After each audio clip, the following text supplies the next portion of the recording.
Assalamualaikum warahmatullahi wabarakatuh,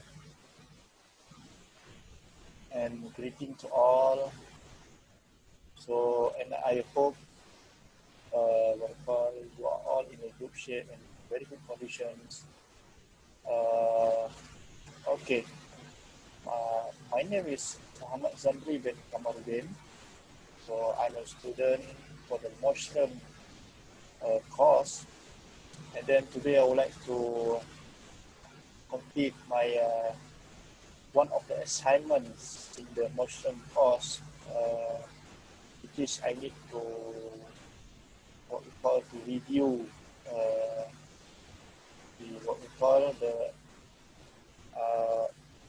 the risk management and occupational health aspect that could be found in the movie. Okay, so today I will present on the aspects of the risk management and occupational safety and health in the one film which is entitled All Blood, All Corp, right? So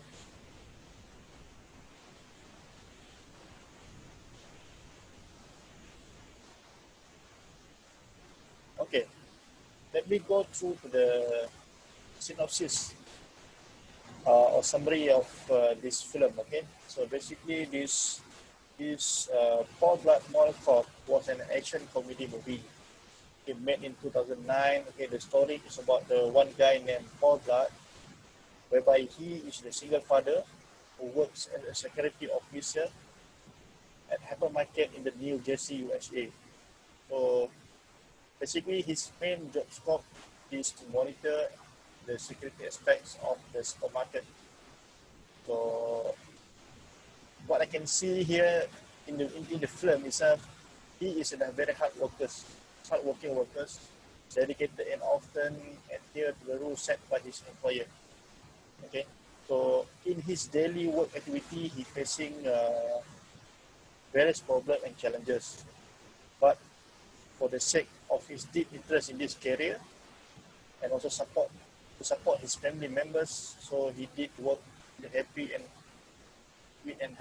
also an open heart. Right? So now we are going to this discussion of the finding in the movie. Okay, so based on the observations that were made on this story of the films, there are various issues related to the aspect of risk management and also the occupational safety and health, okay, which found in the course of this story. So to further facilitate the description of the aspects, I make it simple, thereby I categorize it into the main category as follow. So that's what you can see in the screen now. So I already divided the main category of hazard. So and then we can find about the physical hazard, biological hazard, chemical hazard, and also the economic hazard. But today, what I'm going to focus in is about the physical hazard. Okay, so okay, the first another sub hazard under the physical hazard that I can tell you here is about the tripping hazard. Okay, I found that there is a tripping hazard in the movie. So basically, this is the main. This is the figure. How is the main category of hazard was identified? Okay, so now we are going to go into the deep. Thereby, I will explain on the what we call that these four sub hazard under the physical hazard. So now we go to the number one. Okay. Before we go further, so I would like to inform to you what is the physical hazard, okay? So that you can imagine what is the physical hazard itself. Okay? So basically, physical hazard include the layout and design of the buildings, machine protective equipment, entry to the confined space, noise, exposure, radiations, economics, electricity, equipment, whether if it is what called electrically generated, mechanically generated, and so on. So there are some of physical hazard identified in this movie, since as follows, right? So first, as I mentioned, there is the dripping hazard. So one of the first physical hazard observed was under the dripping hazard is there was a large pool containing the plastic ball was placed in the middle of the passage area without placing any signage as a reminder to those who are passing by the area. So this situation can cause dripping hazard to the user of the route, especially children.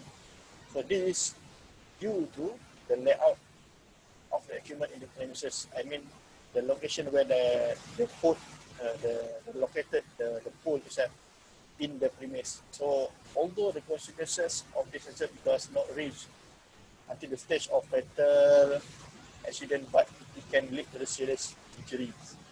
So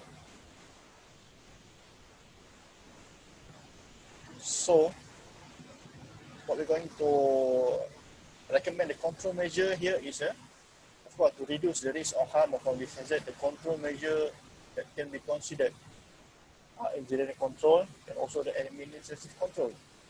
So, for example, when we talk about the administrative control, so the bright color barrier can be placed around the pool to prevent the public from entering the area.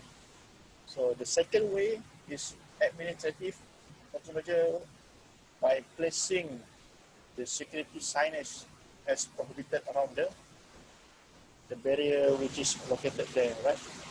So, and then the second type of the physical hazard, is the head injury hazard.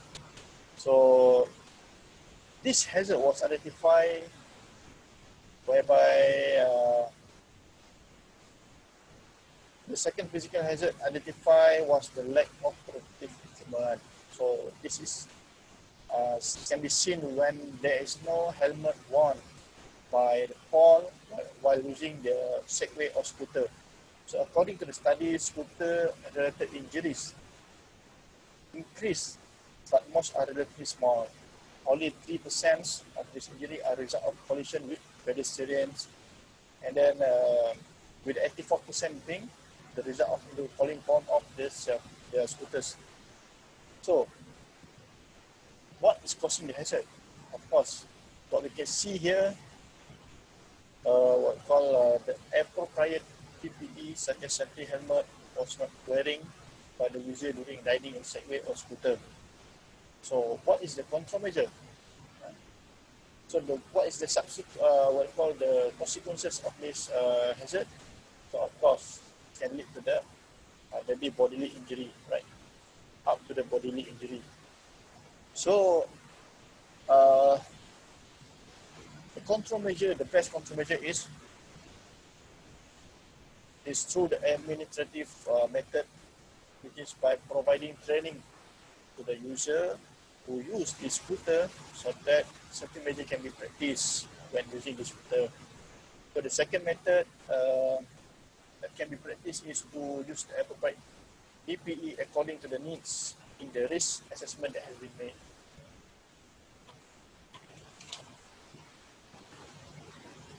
Okay, and then the third sub-hazard under physical hazard is